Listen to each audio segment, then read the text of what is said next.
오늘 말씀의 제목은 너는 나를 따르라 라는 제목입니다. 참 한국말은 참 이 강조점을 어디에 두느냐에 따라서 그 말씀의 뜻이 달라지죠. 오늘 말씀의 제목은 너는, 다른 사람 말고 너는 나를 따르라 그 말입니다. 너는 나를 따르라. 오늘 요한복음 21장 말씀은 어제 말씀에 이어서 부활하신 예수님께서 베드로와 제자들에게 나타나신 그 일의 결말입니다. 어제 말씀에서 베드로와 제자들은 갈릴리 바다 해변에서 예수님께서 준비해 주신 숯불에 구운 생선과 떡을 먹었습니다. 제자들과 함께 아침 식사하신 후에 부활하신 예수님은 베드로에게 이렇게 질문하셨습니다. 요한의 아들 시몬아, 내가 이 사람들보다 나를 더 사랑하느냐? 요한의 아들 시몬이라는 말은 원래 계명하기 전에 자기 이름입니다. 예수님께서 그 시몬을 만나셔서 너는 앞으로 베드로라 이름할 것이다, 반석이다 라고 말씀하셨죠. 그런데 계명 전에 원래 이름, 부모로부터 받은 이름이 시몬입니다. 그래서 요한의 아들 시몬아, 내가 나를 사랑하느냐 갑자기 물으신 것이죠. 이 사람들보다, 그 말은 이 주변에 있는 사람들뿐만 아니라 또 주변에 있는 모든 것보다 나를 더 사랑하느냐라는 그런 질문입니다. 갑자기 자기를 향하여 이렇게 예수님 물으시니 베드로가 당황스러웠을 것입니다. 왜 갑자기 내게만 이런 질문을 하시지? 하지만 베드로는 주님, 그렇습니다. 내가 주님을 사랑하는 줄을 주께서 아십니다 라고 답변합니다. 예수님이 다시 질문을 하십니다. 요한의 아들 시몬아, 내가 나를 사랑하느냐? 이에 베드로는 지체할 이유 없이 주님, 그렇습니다. 내가 주님을 사랑하는 줄을 주님께서도 아시지 않습니까? 답변합니다. 그리고 다시 세 번째 똑같은 질문을 하시자 이번에는 베드로가 잠시 근심을 합니다. 왜 내게만 이렇게 똑같은 질문을 세 번이나 이렇게 물으실까? 그리고 이 질문의 무게가 결국 가벼운 것이 아닌데, 그러죠 여러분? 어떤 남자가 와가지고 젊을 때 아가씨한테 만약에 이런 고백을 사랑합니다 고백하면 굉장히 당황스럽잖아요. 중대한 질문이잖아요. 근데 예수님이 베드로에게 다른 아침밥 먹었니? 또는 요즘 일 잘하니? 이 정도가 아니라 너 정말로 나를 사랑하니? 다른 사람들보다, 이 세상 모든 것보다 나를 진짜 사랑해? 이걸 세 번이나 지금 물은 거예요. 그래서 베드로가 근심이 됐습니다. 왜 이런 질문을 내게 하실까? 그리고 또 근심이 됐던 중요한 이유는 자기가 자신이, 베드로가 예수님 십자가에 못 박히시기 위해서 그 대제사장 집에 잡혀갔을 때 그 상황 속에 있을 때 그 베드로가 그 예수님이 신문 받으시는 것을 보면서 숯불을 쬐고 있었거든요. 그 종들이 모여 있어서 거기서 숯불을 쬐는 곳에서. 근데 종들이 그 베드로가 예수님의 제자인 거 알아보고 너도 그 제자 아니냐라고 하니까 세 번이나 그것을 부인하면서 내가 그 사람 모른다. 나중에 세 번째는 저주하면서 나 그 사람 진짜 몰라. 너 왜 나를 그렇게 싸잡아서 나를 그렇게 그 일당으로 몰아가는 거야? 저주하면서 그 사람을 반대했어요. 그런 자신의 그런 지난날의 모습이 생각나서 그래서 주님 모르시는가 근심하면서 다시 대답했습니다. 주님을 그래도 내가 사랑합니다. 그렇게 오늘 아침에 이 상황에서 베드로가 예수님께 사랑한다고 말씀한 거죠. 그리고 베드로가 주님을 사랑한다고 답변할 때마다 부활하신 예수님께서는 내 어린 양을 먹이라, 내 양을 치라, 내 양을 먹이라 차례로 말씀하시면서 예수님 맡겨주신 양떼를 잘 지키고 돌봐라 하는 것으로 부탁하십니다. 그러니까 날 사랑하니? 정말 나를 사랑한다고? 그러면 이제 내가 떠나는데 내가 너에게 맡겨준 그 양떼들 잘 돌보고 잘 먹여라, 잘 치라, 그 말입니다. 우리 각자가 자신의 삶에 맡겨진 그런 사람들이 있죠. 다 사람들이 있습니다. 가정에서도 가게 일터에서도 또 관공서에서도 다 있습니다. 주님이 맡겨주신 사람들을 잘 돌보고 잘 그들을 목양하라 하는 말씀이죠. 자, 그러면서 앞으로 베드로가 어떻게 살다 죽게 되므로 하나님께 영광을 돌릴 것을 예언하십니다. 그리고 부활하신 주님은 베드로에게 나를 따르라 하십니다. 그리고 그 상황은 부활하신 예수님께서 베드로하고만 잠시 그 디베라 해변가를 거니신 것 같습니다. 아마 예수님이 앞에 가시고 베드로가 바로 뒤따라가면서 둘 사람만이 은밀하게 이런 대화를 하면서 걸어가는 상황 같은데, 그때 예수님이 사랑하시던 제자 요한이 또 그 뒤를 조용히 따라오는 것이 같았습니다. 따라왔습니다. 그래서 베드로가 자기 뒤에 바로 따라오는 그 사도 요한을 보면서 주님, 이 사람은 앞으로 어떻게 되겠습니까? 라고 물었습니다. 그러니까 베드로가 생각하기를 자신의 장래는 이렇게 될 것이다, 예수님이 예언하셨던 것을 듣고 그 생각하면서도 자기 뒤에 예수님을 사랑했던 그 제자가 뒤따라오는 걸 보면서 그럼 이 사람은 앞으로 장래 어떻게 되겠습니까? 라고 물었다는 거예요. 그때 오늘 예수님이 하신 말씀이에요. 주님께서 예수님이 하신 말씀은 그의 일이 내게 무슨 상관이냐? 너는 나를 따르라 하신 것입니다. 그의 일이 내게 무슨 상관이냐? 너는 나를 따르라. 그 예수님의 이 말씀이 오해를 일으키기는 했지만 주님의 본 뜻은 그 사도 요한이 일찍 순교하든 오래 살면서 주님을 증거하든 그 일과 관계없이 베드로야, 너는 나를 따르라, 그 말입니다. 각 사람이 가는 길이 있다는 것이에요. 그는 그의 길을 갈 것이고 너는 너의 길을 가는데 아무튼 주를 믿는 사람은 다 나를 따르는 것이다. 그리고 각자의 가는 길은 다 가치 있고 다 소중한 길이다. 너는 나를 따르라, 그 말입니다. 그리고 마지막 24절에서 이 요한복음을 기록한 제자가 바로 이 사도 요한이고 이 사람의 증언이 참된 것을 우리가 안다라고 못을 탁탁탁 받고 있어요.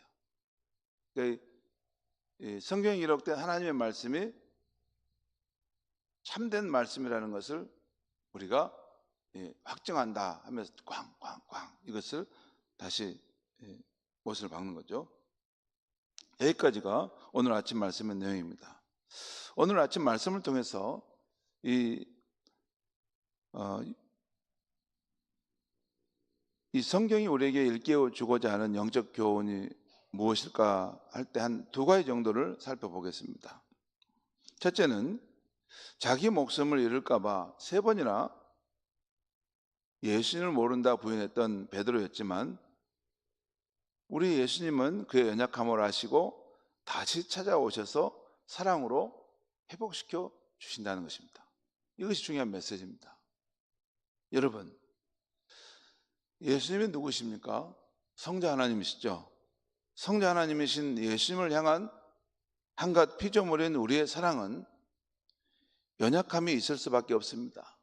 여러분, 어린 아기들이 이렇게 부모에게 엄마도 하나 이거 먹어 하면서 이렇게 자기 먹던 걸 주지 않습니까?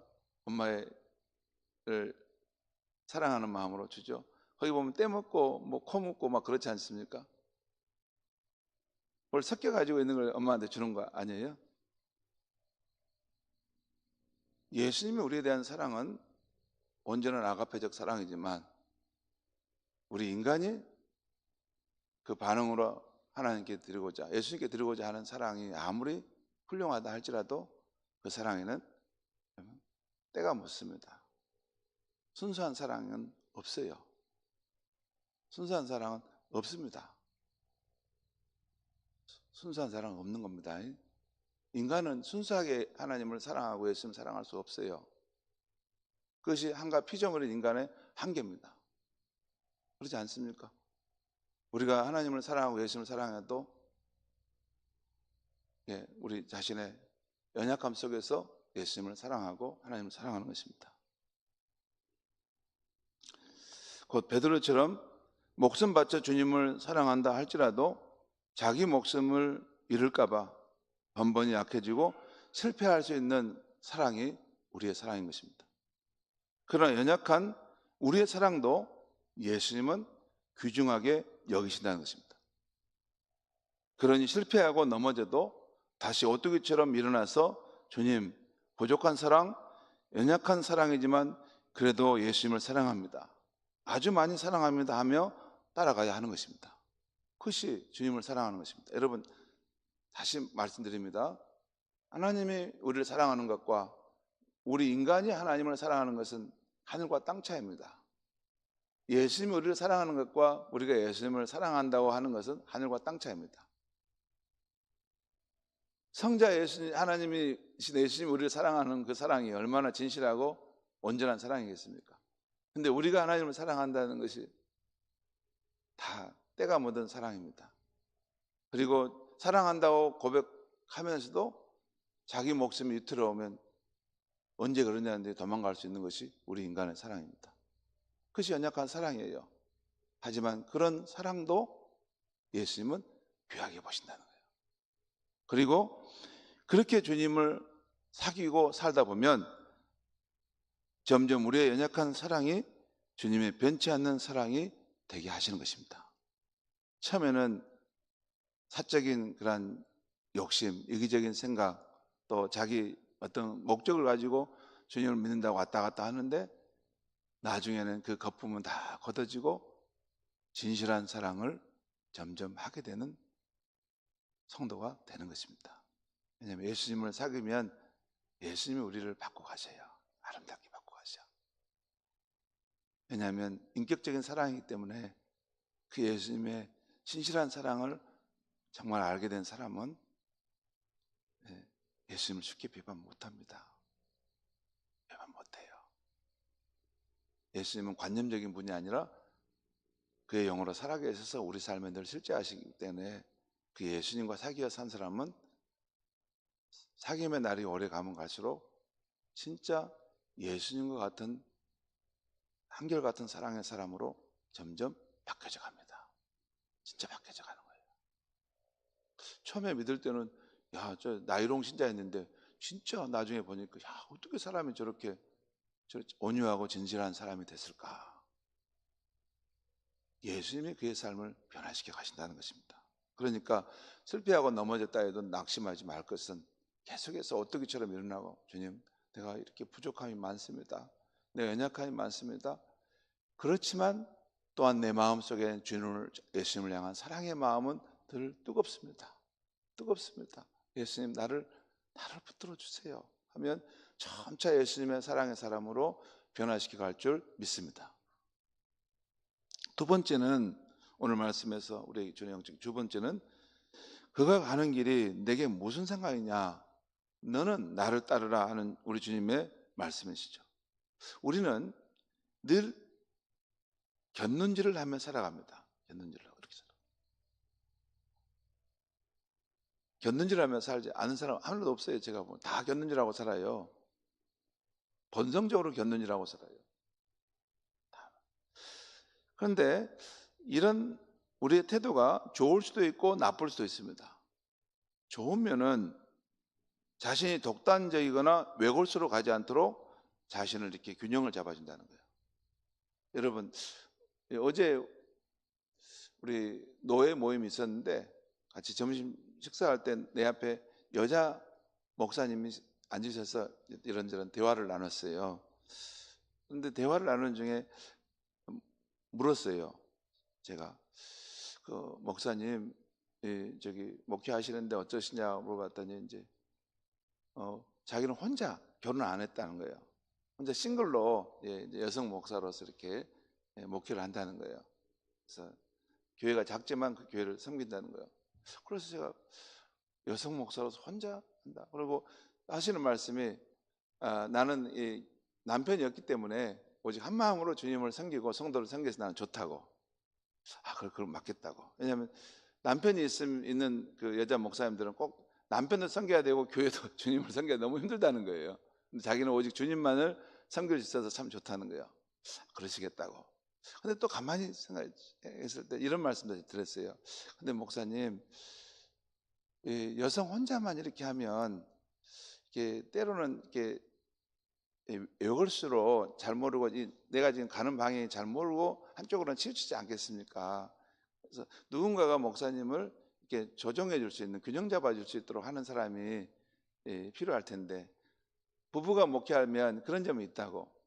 서로가 이렇게 서로 대화하면서 가기 때문에 잘못 갈 때는 이렇게 그걸 말해줘서 조화와 균형을 이룰 수 있도록 하는데, 그런 점은 보완해야 되겠습니다 했더니 그분이 화들짝 깨고 그러네요. 그러니까 목사님들을 만나서 주변에 다른 분들과 자꾸 교제하면서 그런 분들을 갖추면 하겠습니다라는 말씀을 하는 걸 들었습니다. 이렇게 우리가 곁눈질하는 것이 좋은 면도 있어요. 근데 나쁜 면도 있습니다. 나쁜 면은 뭐냐면 늘 곁눈질을 하고 남과 비교하다 보면 열등감에 빠지기도 하고 자만감에 빠지기도 합니다. 여러분 그렇지 않을까요? 지금 저기 지방선거 관계돼 가지고 우리 앞으로 후보자 되실 분들 두 분 나와주셨는데, 여러분 의원이 되면 어쩔까요? 우리 다 알지 않습니까? 당장에 자만해지고 교만해집니다. 당장에 그렇습니다. 그런 사람 없는 자 본 적이 없습니다. 초심의 마음은 언제 그러냐는 듯이 다 사라져버리고 목에 힘이 들어가고 굉장히 뭐냐면 사람을 이제 이게 평등하게 보기 참 어렵습니다. 그것이 인간의 약점입니다. 그 사람이 나쁜 사람이 아니에요. 사람이 권력을 가지고 힘을 가지면 인간이 바뀌는 거예요. 그게 인간의 본성입니다. 인간의 연약한 한계예요. 그것이 그래서 또 하나 또 떨어지면 또 너무 열등감에 사로잡혀서, 저는 제가 파주에 있을 때 그때 목회할 때 파주 시장이 이렇게 선거에 떨어져 가지고 와가지고 그때 그 전에 파주 시장 때는 굉장히 권세 있는 자로 갔다 갔다 하시더라고요, 교회를. 근데 떨어져 가지고는 왔는데 그 모습이 너무 그냥 완전히 폐인 같은 모습으로 와가지고 이렇게 와서 가는 거예요. 여러분 뭐 권세를 잡으면 새로워지고 권세를 안 잡으면 그 사람이 가치가 떨어집니까? 아니죠. 아무것도 차이가 없어요. 하나님의 형상으로 지음받은 그 존재이기 때문에 그 인생이 존귀하고 아름다운 것입니다. 다른 것은 다 있다가 사라지는 것이고 있다가 없어지는 것입니다. 무엇이 됐다고 해서 더 우쭐거릴 것도 없고, 무엇이 안 됐다고 해서 진짜 순수한 마음으로 한 것이라면 낙심할 것도 없습니다. 풀을 털고 또 새롭게 다른 걸 시작하면 됩니다. 부활하신 예수님께서 오늘 베드로에게 하신 말씀이 그 말씀 아닙니까? 하나님이 주신 각자의 길이 다 있고 각자의 길이 다 수고도 있고 보람도 있다는 거죠. 각자의 길이 나름대로 다 소중하다는 거예요. 남을 너무 판단하지 말고 또 남을 너무 부러워하지 말라는 것입니다. 하나님이 내게 주신 삶과 그 사명의 길도 소중하다는 것입니다. 감사하며 살아가라는 것입니다. 여러분, 시골지와 그 도시지 이야기 아십니까? 이솝우화에 나오는데 한 번은 도시지가 시골지 집에 방문했어요. 근데 잘 산다고 한 도시지가 와서 보니까 시골지가 사는 거 보니까 참 형편없는 거예요. 뭐 먹는 거 보니까 부실하고 뭐 이렇게 푸성기만 좀 몇 개 갖다 놓고 먹고 고기도 없고. 그래서 참 너 정말 가난하고 짠하구나. 이렇게 살아가는구나. 참 아이고 그래놓고 이제 다시 고향으로 자기 도시지로 갔어요. 나중에 시골지가 다시 도시지로 이제 한번 어떻게 방문하게 됐는데, 도시지가 사는 집에 가보니까 정말 뭐 햄버거, 뭐 이렇게 뭐 스파게티, 뭐 이렇게 소세지 이렇게 맛있는 것들이 도시지는 많이 나온 거예요. 보니까 엄청나게 맛있는 것들. 그래서 맛있게 밥 먹고 참 좋은데, 도시에 살아보니까 어떤 일이 많냐면 고양이가 많은 거예요. 그리고 사람들과 차가 많이 다니니까 늘 불안불안한 거예요. 잘못하면 이게 바로. 그래서 그 시골지가 생각하기를, 야, 나는 차라리 이렇게 목숨 걸며 사는 것보다 나는 시골에 편안하게 살겠다. 그리고 다시 돌아갔다고 말입니다. 비교할 거 없습니다.